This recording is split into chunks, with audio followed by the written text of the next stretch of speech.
warahmatullahi wabarakatuh. Salam sejahtera bagi kita semua. Om Swastiastu, Namo Buddhaya, salam kebajikan. Selamat datang di mata kuliah Manajemen Sumber Daya Manusia 1. Perkenalkan, saya Latif SSY MM, dosen tetap pada program studi Manajemen S1 Fakultas Ekonomi dan Bisnis Universitas Pamulang Kampus Serang. Video ini merupakan bagian dari pernyataan diri dalam unjuk kerja Tridharma Perguruan Tinggi atau PDD UKPT untuk sertifikasi dosen tahun 2026 khususnya dalam aspek pengajaran. Pada kesempatan ini saya akan menjelaskan secara singkat mengenai mata kuliah Manajemen Sumber Daya Manusia 1 yang saya ampu. Mata kuliah ini dirancang untuk membekali mahasiswa dengan pemahaman konseptual serta keterampilan praktis dalam memahami, menerapkan, dan mengevaluasi fungsi-fungsi manajemen sumber daya manusia yang relevan dengan kebutuhan organisasi di era transformasi digital. Mata kuliah ini memiliki 3 SKS. Pembelajaran dilaksanakan melalui pendekatan Project Based Learning, studi kasus, diskusi kelompok, dan presentasi sehingga mahasiswa memperoleh pengalaman belajar yang lebih kontekstual yang mendorong mahasiswa mencapai kemampuan berpikir tinggi Higher Order Thinking Skills atau HOTS. Pembelajaran dilaksanakan secara blended learning, yaitu kombinasi antara perkuliahan tatap muka dan pembelajaran daring melalui platform Mentari, manajemen terpadu pembelajaran daring, serta media komunikasi digital seperti WhatsApp Group. Penilaian dilakukan secara berkelanjutan dengan bobot penilaian terdiri atas kehadiran dan partisipasi sebesar 20%, tugas individu maupun kelompok sebesar 10%, ujian tengah semester sebesar 30%, dan ujian semester sebesar 40%. Manajemen sumber daya manusia atau MSDM merupakan salah satu bidang yang sangat penting dalam dunia organisasi dalam bisnis. Keberhasilan suatu organisasi tidak hanya ditentukan oleh teknologi, modal, maupun strategi bisnis, tetapi juga oleh kemampuan organisasi dalam mengelola sumber daya manusianya secara efektif. Melalui mata kuliah ini, mahasiswa diharapkan mampu memahami konsep-konsep dasar MSDM serta menerapkannya dalam menganalisis dan menyelesaikan berbagai permasalahan sumber daya manusia di organisasi. Oleh karena itu, memahami bagaimana merencanakan, mengembangkan, memotivasi, dan mempertahankan karyawan menjadi kompetensi yang wajib dimiliki oleh calon manajer maupun profesional di masa depan. Selanjutnya, Anda akan menyaksikan cuplikan proses pembelajaran yang saya lakukan bersama mahasiswa pada pertemuan ke-14 dengan materi produktivitas kerja karyawan. Produktivitas kerja merupakan kemampuan individu atau kelompok dalam menghasilkan output secara efektif dan efisien dengan memanfaatkan sumber daya yang tersedia untuk mencapai tujuan organisasi. Pada sesi ini, mahasiswa akan mempelajari pengertian produktivitas kerja, tujuan produktivitas kerja, faktor-faktor yang mempengaruhi produktivitas, indikator produktivitas kerja, peran MSDM dalam meningkatkan produktivitas, serta berbagai strategi peningkatan produktivitas di lingkungan kerja organisasi. Sebelum kita mulai materi, saya ingin mengajak kita semua untuk memiliki pola pikir bahwa manusia merupakan aset yang paling berharga dalam organisasi.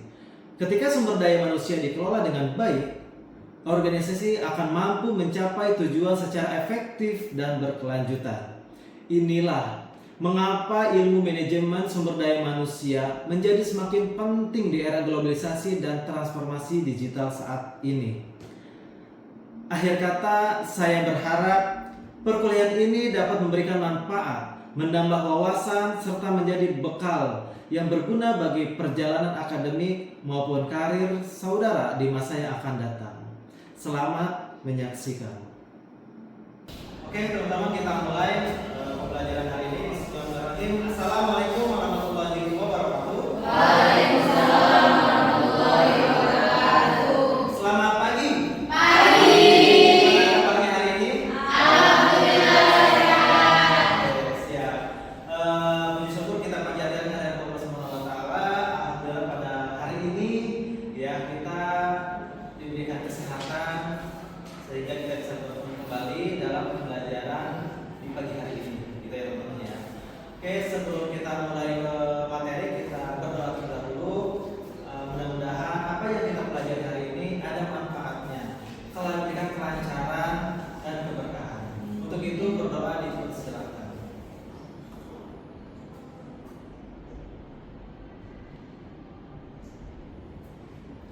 Berdoa selesai. Oke teman-teman, sebelum kita mulai, untuk semuanya sudah hadir? Sudah. Sudah hadir semua? Oke, siap. Baik. Jika sudah hadir semua, kita lanjut ke materi. Namun sebelum ke materi inti, kita akan ulas terlebih dahulu materi yang minggu lalu. Ya, ada yang masih ingat minggu lalu materinya apa? Disiplin. Bertanya. Ya. Nah, di sini siapa yang mau memberikan sudut pandangnya terkait disiplin kerja? Izin menjawab Pak. Nama Elsa Fitri. Menurut saya, disiplin kerja merupakan sikap taat terhadap aturan, tanggung jawab dan waktu kerja yang telah ditetapkan. Disiplin kerja juga sangat penting karena dapat meningkatkan kinerja dan produktivitas pada karyawan. Oke, siap, betul sekali. Boleh tepuk tangan buat. Makasih ya atas pendapatnya yang sangat luar biasa. Baik, selanjutnya adalah kita ke materi inti pada hari ini, yaitu tentang produktivitas kerja. Gitu ya teman-teman ya. Namun sebelum kita bahas di sini, siapa yang tahu tentang produktivitas kerja? Bagaimana sudut pandangnya terkait produktivitas kerja karyawan? Boleh? Siapa? Boleh? Tika Loka. Oke, Dikopi. Menurut saya produktivitas kerja adalah ukuran yang menunjukkan seberapa efektif dan efisien seseorang atau kelompok menghasilkan output. Output itu adalah hasil kerja dibandingkan dengan input, yang dimana input adalah sumber daya yang digunakan seperti waktu, tenaga, dan juga biaya Pak. Oke, siap, betul sekali. Terima kasih Dikopi. Boleh tepuk tangan. Baik, terima kasih Dikopi. Untuk selanjutnya kita akan bahas bersama ya tentang materi hari ini. Nah, di sini ada materi-materi yang akan kita pelajari. Pertama adalah produktivitas kerja. Pengertian itu apa sih? Gitu ya teman-teman ya. Lalu ada tujuan produktivitas. Selanjutnya faktor-faktor produktivitas, indikator produktivitas kerja, peran MSDM dan strategi peningkatan. Ya, ini materi yang akan kita pelajari pada hari ini. Gitu ya teman-teman ya. Selanjutnya adalah capaian pembelajaran. Apa sih capaian kita untuk mempelajari tema tersebut? Pertama adalah mahasiswa mampu memahami konsep produktivitas kerja serta faktor-faktor yang mempengaruhinya. Selanjutnya adalah teman-teman mampu menerapkan prinsip produktivitas kerja dalam menyelesaikan tugas secara efektif, efisien dan bertanggung jawab. Itu ya teman-teman ya. Selanjutnya adalah mampu menganalisis dan mengevaluasi upaya peningkatan produktivitas kerja dalam konteks organisasi. Selanjutnya adalah mampu menunjukkan sikap profesional, ya kan? Terus disiplin dan berorientasi pada hasil untuk meningkatkan produktivitas kerja. Ya, inilah adalah capaian pembelajaran kita di hari ini. Selanjutnya adalah di sini ada pengertian produktivitas kerja. Tadi sempat disinggung oleh Nekmokti ya, seperti itu. Apa sih itu produktivitas kerja? Nah, di sini adalah kemampuan menghasilkan barang atau jasa dari berbagai sumber daya dan kemampuan yang dimiliki oleh setiap pekerja atau karyawan. Nah, di sini adalah tentang produktivitas kerja ini ya teman-teman ya. Artinya kita sebagai karyawan ketika mau menyelesaikan sebuah pekerjaan itu harus tepat waktu, harus efisien, ya kan, dan bisa dipertanggungjawabkan. Itu ya teman-teman ya, seperti itu. Selanjutnya adalah tujuannya apa sih? Pertama, meningkatkan efisiensi, menghasilkan output yang sama atau lebih tinggi dengan menggunakan sumber daya apa saja, waktu, tenaga kerja, biaya dan bahan gitu ya, sehingga ini bisa meningkatkan produktivitas kita seperti itu ya teman-teman ya. Lalu selanjutnya adalah meningkatkan kualitas kerja. Pekerjaan kita itu akan menghasilkan lebih akurat, sesuai standar, minim kesalahan, tepat waktu, dan mampu memenuhi atau bahkan melampaui harapan perusahaan maupun pelanggan. Selanjutnya adalah meningkatkan daya saing organisasi, memiliki keunggulan dibanding pesaing. Ya, perlu kita ketahui bahwa yang namanya perusahaan pasti ada pesaing, ada kompetitor. Dari situ kita berlomba-lomba bagaimana caranya perusahaan tersebut tetap unggul ya dibanding pesaing. Maka kuncinya adalah dari teman-teman semua sebagai SDM itu ya harus mampu meningkatkan produktivitas kerjanya. Gitu ya teman-teman ya. Lalu mendukung pencapaian target perusahaan. Ya. Di sini upaya seluruh sumber daya organisasi terutama karyawan untuk bekerja secara efektif, efisien dan selaras dengan tujuan perusahaan. Gitu ya, seperti itu. Oke, selanjutnya adalah faktor yang mempengaruhi produktivitas. Apa sih faktor yang mempengaruhinya? Pertama adalah kompetensi. Gitu ya. Ketika si perusahaan itu merekrut si calon karyawan, dia akan melakukan screening sesuai dengan kemampuan dia. Lalu disesuaikan dengan apa kebutuhannya. Ketika dia sudah masuk, gitu kan, sudah diterima, maka diberikanlah pelatihan oleh si perusahaan tersebut. Tujuannya itu apa? Adanya pembekalan, adanya pemahaman, lalu adanya kompetensi bagi si karyawan tersebut. Ya kan, biar memudahkan dia dalam menyelesaikan pekerjaan. Gitu ya, teman-teman ya. Selanjutnya adalah motivasi. Nah, di sini teman-teman semua seyogianya ada hal yang membuat teman-teman semangat untuk menyelesaikan pekerjaan tersebut. Gitu ya. Motivasi tersebut kan bisa muncul ada dua jenis. Ada motivasi intrinsik sama ekstrinsik. Gitu ya, teman-teman ya. Seperti itu. Lalu selanjutnya adalah kepemimpinan, yang dimana seorang leader itu dia harus bijaksana, berkarisma, dan objektif. Gitu ya, teman-teman ya. Lalu selanjutnya adalah lingkungan kerja. Nah, lingkungan kerja itu juga mempengaruhi terhadap peningkatan produktivitas kerja kita. Dengan cara apa? Kita harus mampu membuat sebuah skala prioritas. Itu teman-teman. Terus yang kedua, tempat bekerja kita harus dibuat senyaman mungkin. Gitu ya teman-teman ya. Dengan cara apa? Clean gas. Jadi tidak terjadi lagi penumpukan berkas yang akan kita kerjakan di situ. Jika itu terjadi maka kembali stres, ya, hilang fokus nanti. Maka dari itu tempat bekerja pun harus clean desk, gitu ya teman-teman ya. Selanjutnya adalah teknologi. Nah, kenapa? Ini sebagai salah satu upaya untuk meningkatkan produktivitas kerja kita. Jika di situ ada teknologi yang mendukung, apa sih yang dimaksud teknologi tersebut?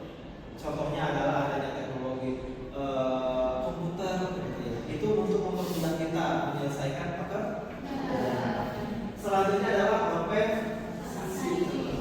Ketika teman-teman sudah bekerja, nah, adanya kompensasi nanti yang akan didapatkan berupa gaji. Lalu kalau misalkan bekerja dari bidang target, lalu dia targetnya mencapai, gitu kan, maka akan dapat gitu ya teman-teman ya, seperti itu.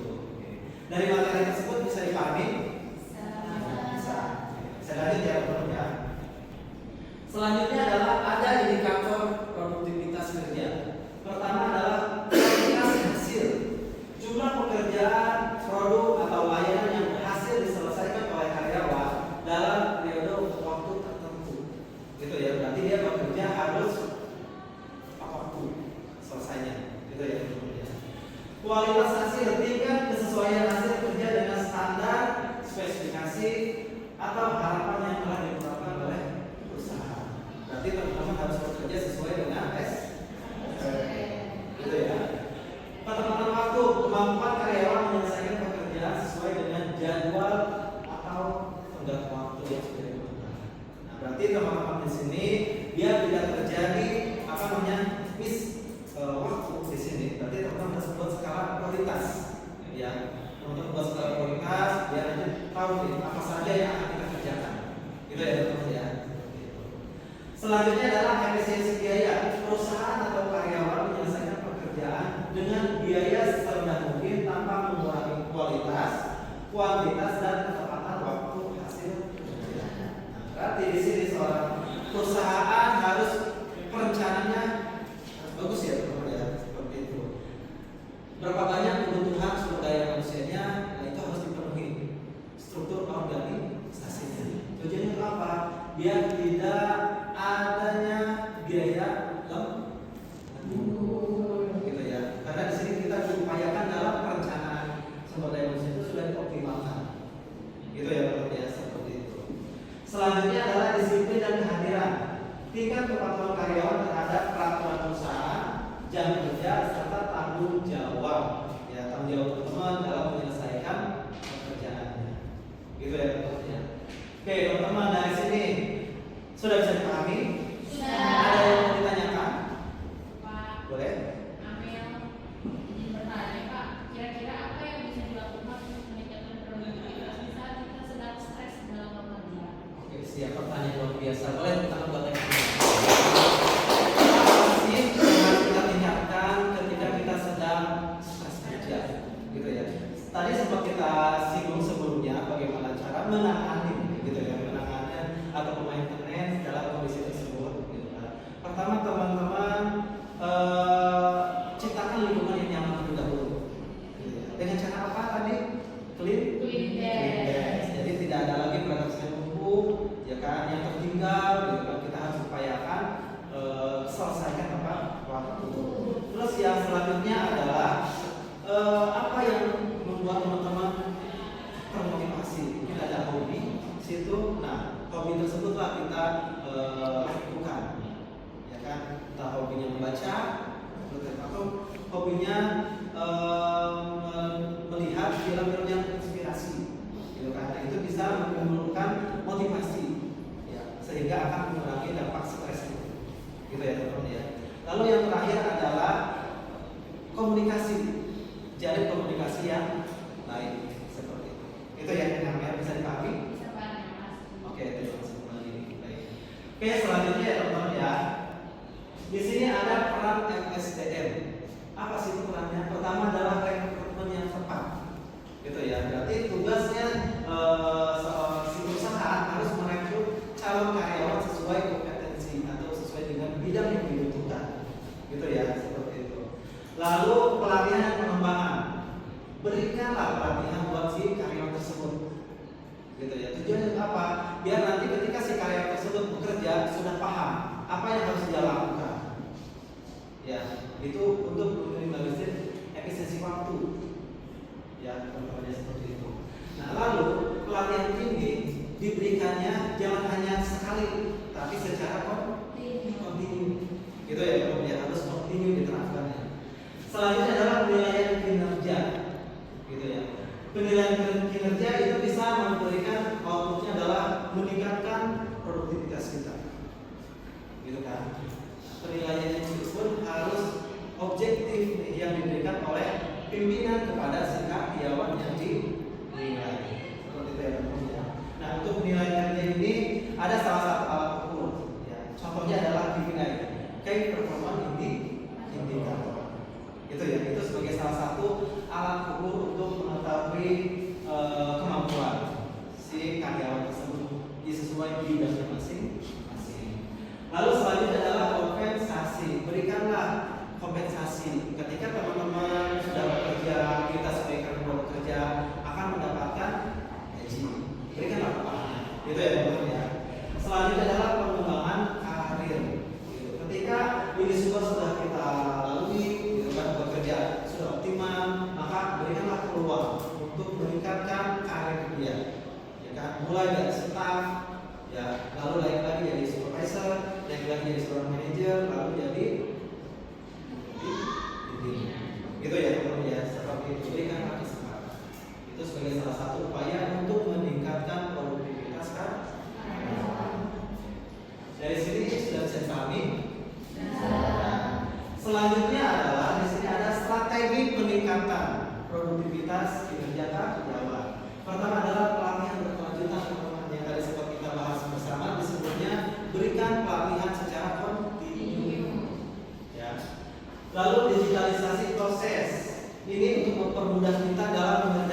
situ ada emosional, ya kan, ada emosional kita dalam mengerjakan pekerjaan tersebut. Adanya komitmen, gitu kan ya, dan bertanggung jawab. Itu ya pertama ya, seperti itu. Lalu selanjutnya ada reward. Ya, reward ini diberikan kepada haknya si karyawan ketika sudah bekerja. Gitu ya teman ya. Lalu selanjutnya adanya perbaikan SOP. Gitu. Meninjau, memperbarui dan menyempurnakan prosedur kerja. Nah, ini teman-teman strategi untuk meningkatkan produktivitas kerja tetap optimal. Oke. Selanjutnya adalah di sini ada studi kasus teman-teman. Di sini ada PT Prima Manufaktur merupakan perusahaan yang produksi komponen otomotif, gitu ya. Yang dimana dia memiliki target produksi 20.000 per unit dalam 1 bulan. Nah, ini bisa memenuhi pada saat itu. Lalu selama 3 bulan terakhir target tersebut tidak pernah tercapai. Berarti di sini fenomenanya adalah ada penurunan target penjualan. Di sini bulan Januari targetnya 20.000 unit, realisasi hanya 18.500 unit. Berarti kan di situ ada penurunan ya. Akibatnya perusahaan kehilangan beberapa pesanan dan harus membayar lembur untuk mengerjakan keterlambatan. Dari fenomena ini, maka si perusahaan harus menganalisis apa sih penyebabnya, gitu ya teman-teman ya. Nah, di sini apa yang harus kita lakukan evaluasi oleh seorang bagian MSDM dan produksi? Ada beberapa penyebab yang ditemukan. Pertama, tingkat absensi karyawan meningkat. Itu pertama. Lalu ada lagi produksi operator menurun karena banyak karyawan baru tetapi belum mendapatkan pelatihan. Ini pentingnya pelatihan yang diberikan secara kontinus. Mesin produksi sering mengalami kerusakan sehingga waktu kerja efektif berkurang. Nah, di sini ada tim maintenance, ya, untuk maintenance jika terjadi kendala-kendala. Target kerja dianggap terlalu tinggi tanpa menyesuaikan kapasitas. Sistem bonus tidak diberikan meskipun target hampir tercapai sehingga motivasi karyawan menurun. Nah, berarti kompensasi itu harus diberikan kepada si karyawannya sesuai dengan kemampuan dia dalam mengeksekusi hasil kinerjanya seperti apa. Ya, artinya di situ tidak ada penyamarataan antara yang sudah tercapai sama yang belum tercapai. Lalu selanjutnya adalah komunikasi antara supervisor dan karyawan kurang efektif sehingga banyak kesalahan kerja. Artinya di sini komunikasi harus dijalin dua arah, harus dijalin dengan baik. Gitu ya teman-teman ya, seperti itu. Nah, di sini sebagai kesimpulannya teman-teman. Sebelum kesimpulan, untuk materi tadi sudah bisa dipahami semua? Sudah. Oke, baik. Secara untuk kesimpulannya adalah produktivitas merupakan indikator keberhasilan MSDM. Lalu meningkatnya produktivitas itu membutuhkan sinergi SDM, teknologi, kepemimpinan, dan budaya Kerja. Selanjutnya adalah evaluasi berkelanjutan. Ya, seperti itu teman-teman. Inilah kesimpulan dari materi hari ini. Baik, jika memang sudah bisa dipahami, coba Bapak akan mengecek nih. Ya, kira-kira betul apa? Betul, gitu kan? Teman-teman seperti itu. Di sini ada beberapa pertanyaan yang harus teman-teman tanggapi. Seperti itu. Yang pertama adalah bagaimana sudut pandang Anda tentang produktivitas kerja yang sudah kita bahas ini? Saya Pak. Oke, siap. Perkenalkan, nama saya Rasi Fedia. Izin menjawab dari pertanyaan nomor 1 Bapak. Bagaimana sudut pandang Anda tentang produktivitas kerja yang sudah kita bahas? Menurut saya produktivitas kerja bukan hanya soal banyak kerja, tapi soal efektivitas dan efisiensi, yang artinya karyawan bisa menghasilkan output yang banyak